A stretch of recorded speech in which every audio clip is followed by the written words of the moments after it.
One of my favourite people in the Bible is David, and I love David because of the heart that he had after God. He really got the importance of spending time in God's presence. And David says in Psalms 27 and verse 4, he said, "One thing I ask from the Lord, this only do I seek, that I may dwell in the house of the Lord all the days of my life, to gaze on the beauty of the Lord and to seek him in his temple." So one thing he asked, of all the things that he could have asked in the world, one thing was that he asked to be in God's presence, that his life was really one of true worship to God. He just wanted to spend that time with God. He knew how important it was to make that his priority.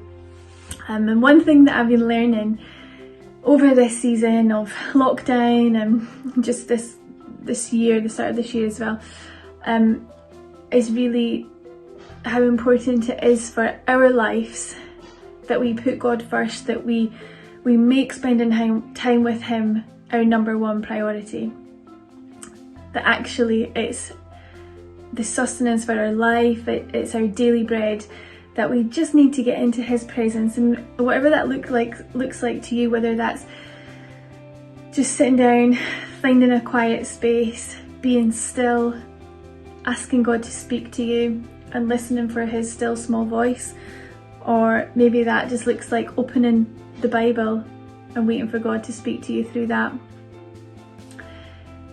Whatever it is that works for you, it is so important that we do that God actually is waiting for us just to commune with him. Another thing that David said was, "Better is one day in your courts, Lord, than 1,000 elsewhere." There's a song that says, "The more I seek you, the more I find you. The more I find you, the more that I love you." You know, that's so true. The more that we are seeking God's face, the more we're going to know who he is, the more we're going to find him, and the more that we are going to fall deeply in love with him.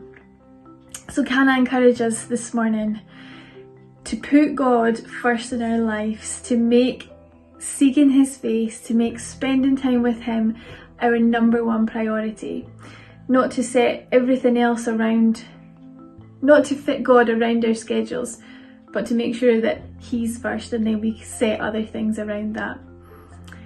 God is longing for us to draw close. It says in James 4 and verse 8 that if we draw close to God, he will draw close to us. Let's press on this morning. I hope this brings you encouragement that God wants to spend time with you, but put him first. Be blessed.